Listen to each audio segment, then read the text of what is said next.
네, 아시아 증시가 안정적인 모습을 보이고 있습니다. 김동섭의 인사이트. 어제 기다리셨던 분들 오늘 많이들 기다리시네요. 김동섭의 인사이트 하나요? 네, 합니다. 안녕하십니까? 안녕하세요. 네, 오늘 어떤 이슈부터 볼까요? 미국 시장이 하락 하루 만에 다시 반등으로 돌아섰죠. 반등의 이유는 기업 실적이 포인트였죠. IBM이 장중 8% 정도 상승하면서 주가를 끌어올렸어요. 재미난 것은 미국 시장의 셧다운 문제가 33일째 접어들고 있는데 이 악재가 시장에서 힘을 발휘하지 못하고요. 오히려 실적이나 이런 어떤 호재거리가 시장을 장악하는 모습이 참 특이하다라고 말씀드릴 수 있는데요. 실제로 뉴욕에서는 2,000개 기업 정도가 실적을 발표하기 때문에 앞으로 실적들이 시장에 얼마나 영향을 줄지가 상당히 중요하죠. 그러나 중요한 것은 일단 하락을 시킬 만한 악재가 힘을 발휘하지 못하고 있다는 것이 포인트다라고 보시면 될 것 같은데요. 기술적으로 보면 지금의 자리가 100% 상승 가능할지에 대해서는 의문점이 좀 있습니다. 지난번에 제가 말씀드린 것처럼 일목균형표의 현재의 종가를 과거에 표시하는 후행 스팬이 갈 수 있는 공간이 없다라고 제가 말씀드렸는데 그 말하고 하루 뺐죠.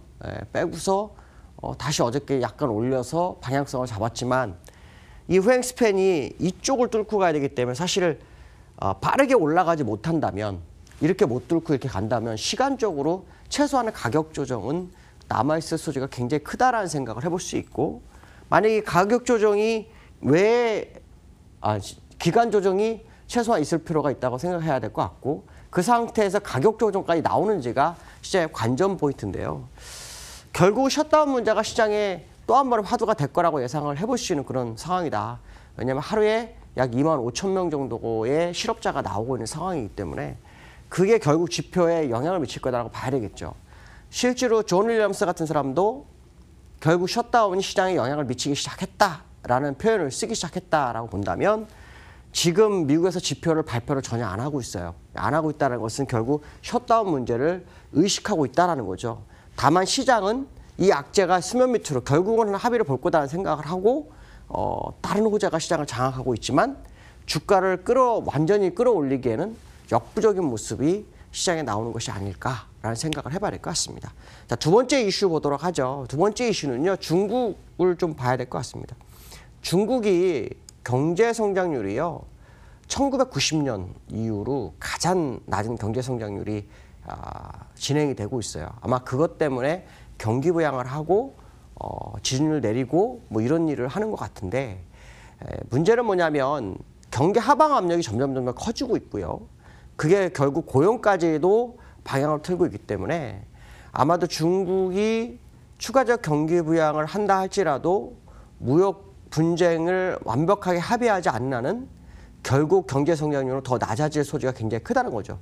지금도 6.6% 정도 얘기를 하고 있는데 실제로는 그렇게 안 될 거다라고 판단을 해야 될 것 같고요. 경기 부양을 하지만 그 경기 부양이 결국에 가서는 기업들이 수출을 늘리는 것이 아니라 기업들의 생명력을 늦춰주는, 그러니까 생명력을 연장해주는 그런 상황이다라고 봐야 될 것 같고요. 여기서 이제 문제가 될 게 뭘까요? 중국의 경제 성장이 낮아지고 있다는 거는 주변 나라들까지도 영향을 미칠 수 있다는 것을 알려주는 시그널로 봐야 되겠죠. 자, 그 얘기는 무슨 말이냐면 우리가처럼 수출을 많이 하는 나라, 중국과 무역이 많은 나라 입장에서는 상당히 부담으로 다가오는 상황이 연출되고 있다는 것을 알려주고 있기 때문에 사실 지금 시장에 반등하는 것을 우리가 100% 신뢰하기는 좀 어려운 상황이 아닐까. 물론 우리나라는 개별적으로 아시겠지만은 증권거래세 폐지, 뭐 아니면은 북한과의 북미 회담, 또 그거에 따른 시장의 방향성 뭐 이런 게 있지만 중국이나 미국하고 완전히 디커플링해서 우리만 갈 수 없다. 결국 미국하고 디커플링이든 아니면 중국하고 디커플링이든 어느 한 나라는 디커플링이 돼도 어느 하나 나라와는 동조 현상이 나타나야 된다라고 판단한다면 지금 현재 우리나라만이 그나마 강세인 것은 좀 이해할 수 없는 부분이 있다라는 거죠. 물론 수급적인 부분에서는 상당히 좀 좋은 부분이 있긴 하지만 어쨌든 미국과 중국의 영향권을 벗어난 독자적인 흐름은 좀 어려울 것 같은데요. 중국 차트를 제가 주봉을 한번 오랜만에 봤어요. 주봉을 봤더니 여기 20주선이 쭉 내려오죠. 쭉 내려오고 있는데 이 20주선을요. 한 번도 돌파를 못합니다. 작년 10월 그때 한번 돌파 시도를 했다가 실패를 했고요. 다시 이렇게 오면서 내려오는 20주선 돌파할 때 또 실패를 했고요. 이번에 또 세 번째입니다. 그러니까 사실 세 번째나 네 번째에서는 돌파되는데 만약 세 번째 돌파 못한다면 20주선이 누우는 시간이 필요할 겁니다.